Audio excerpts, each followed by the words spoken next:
June 9th, 1973, Belmont Park, New York.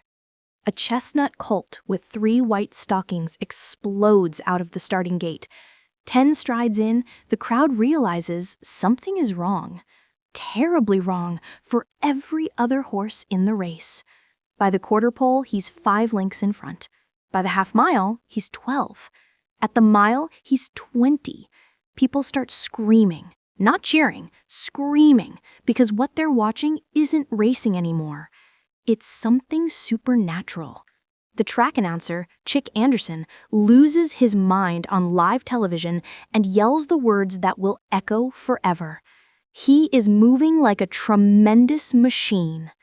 Secretariat hits the top of the stretch, and instead of tiring like every normal horse on planet Earth, he pours it on. 25 lengths. 28, 31. He wins the Belmont Stakes by 31 lengths in a time so fast that the teletimer flashes 2:24 flat and the track officials think the machine has malfunctioned. Twice they check it. Twice it says the same thing. 2 minutes and 24 seconds for a mile and a half, a record that still stands more than 50 years later. And in that moment, in the summer of 1973, America didn't just crown a Triple Crown winner. They crowned the greatest racehorse who ever lived. But here's what almost nobody knows. Secretariat was born from a coin flip. He was almost euthanized as a 2-year-old, and the woman who believed in him when no one else did never lived to see his finest hour. This is the true, full, unbelievable story of Secretariat. It all starts in 1968 with a handshake and a coin. Christopher Chenery, owner of Meadow Stable in Virginia, was one of the greatest horse breeders you've never heard of. He built a dynasty breeding steeplechase champions. But by the late 1960s, Mr. Chenery was elderly and very ill. His daughter Penny had come home to run the farm. They needed a stallion to breed their mares. They approached Ogden Phipps, old money, Harvard, yacht club rich, and made a deal. Phipps's mare, Something Royal, would be bred twice to the great bold ruler. 2 foals. The foal get would be split, 1 for Phipps, 1 for Chenery. But which owner got which foal? They decided the only fair way, a coin flip. Penny Chenery called heads. The coin landed tails. Ogden Phipps won the flip. He got the first foal, a nice colt born in 1969. Penny got the second breeding, the foal due in 1970. Phipps, being a gentleman, let Penny choose the mare's stallions the following year to make it even. Penny picked Bold Ruler again. On March 30th, 1970, at 12:10 a.m. under a full moon at the meadow, Something Royal delivered a big, blazing red colt with 3 white feet. The groom looked at him and said, "That's the most perfect foal I ever saw." They named him Secretariat because Penny's father had been Secretary of the Army, and because this horse was going to keep a lot of secrets. No one knew it yet, but the coin had just landed on the wrong side for history. Secretariat was ridiculous from day one. He was born big, over 130 pounds, and just kept growing. By the time he was a yearling, he stood 16.2 hands and looked like a fully mature horse. The meadow grooms nicknamed him Big Red, not because of his color, though he was the brightest chestnut you ever saw, but because everything about him was big. Big heart, big stride, and big personality. He was playful, almost cocky. He'd grab your hat and run off with it. He'd stand at the fence and pose for tourists like he knew he was gorgeous. Trainer Lucien Lorin, a French-Canadian Hall of Famer who'd already retired once, took one look at him and said, "Mon Dieu, this one is different." But there was a problem. Christopher Chenery's health was failing fast. The farm was bleeding money.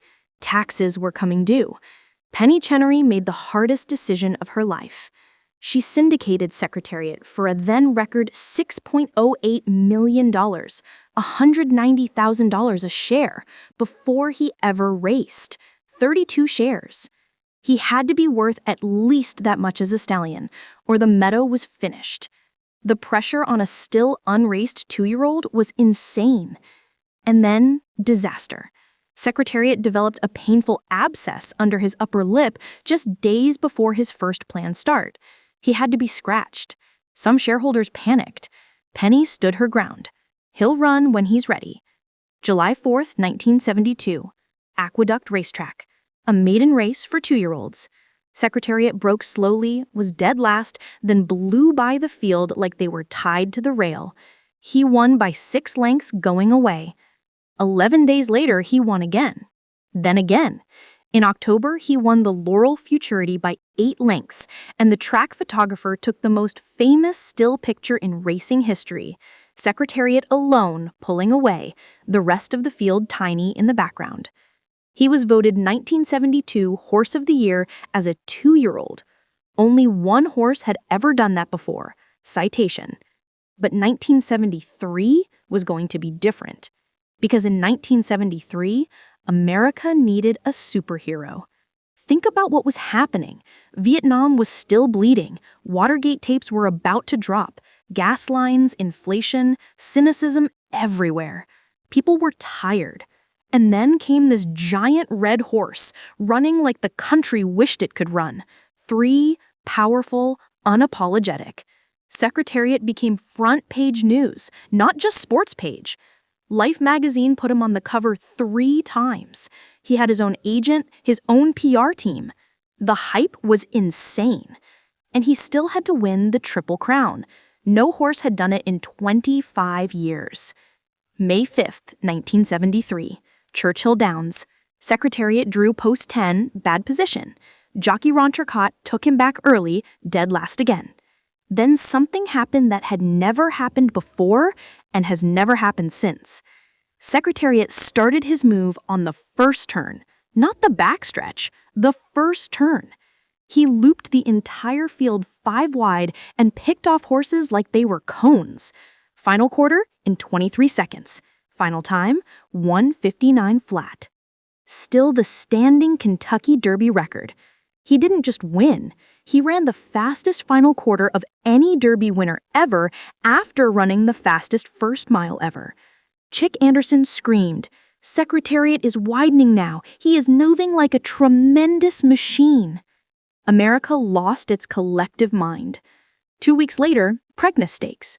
Secretariat broke last again, then did something impossible. He ran each quarter faster than the one before. 23 and change, 23 flat, 22 and 4, 22 and 3, final 8th in 22 and 1. Negative splits in a 1.3 race on dirt. Physically impossible for a normal horse. He won by 2.5, but the teletimer malfunctioned. They had to reconstruct the time from film. Official time 1:53 flat, later corrected to 1:52.4 when Pimlico fixed the timer. Still the record. Only one race left. A crowd of 69,138, biggest in New York racing history, crammed into Belmont Park. Secretariat stablemate, Anglelight, and his old rival Sham, second in both Derby and Preakness, were back to try again. Sham was the only horse who had ever stayed within shouting distance of Secretariat. The gates opened. Secretariat went to the front immediately, something he almost never did. Sham went with him. For the first half mile, they dueled head-to-head in suicidal fractions, 22 and 4, 46 flat. Normal horses die running that fast early in a 1.5 miles. At the half-mile pole, Sham started to crack. Secretariat did not. He opened up. 5 lengths, 10, 15. Around the far turn, Ron Turcotte never moved his hands. He just sat there, looking back under his arm, waving goodbye to the field. Coming into the stretch, the crowd rose as one. People were crying. Secretariat changed gears again. 20 lengths, 25. He hit the wire alone. 31 lengths, 2:24 flat. Sham limped home second, 42 lengths behind the third-place horse. He broke Gallant Man's 16-year-old Belmont record by an unbelievable 2 3/5 seconds. That's like a human breaking the 100-meter dash record by 2 full seconds. Secretariat didn't just win the Triple Crown, he ended the debate forever. He raced 3 more times, blew away older horses in the Marlborough Cup, world record 145 and 2/5 for 9 furlongs, broke his own Arlington Invitational record. Then in his final start, the Canadian International on grass, he won by 6.5 in the rain. Career record, 21 starts, 16 wins, 3 seconds, 1/3. Never finished out of the money. Earnings, $1,316,800, record at the time. Then retirement. But the biggest shock came after he died. October 4, 1989. Secretariat was euthanized at age 19 due to laminitis. Dr. Thomas Swirsek performed the necropsy. He called the veterinarians over and said, "You need to see this." Secretariat's heart weighed 22 pounds. Normal thoroughbred heart, 8 to 11 pounds. The previous record was 18 pounds, sham, ironically. Secretariat had the biggest heart ever measured in a racehorse. They called it X Factor, a genetic gift from his dam side.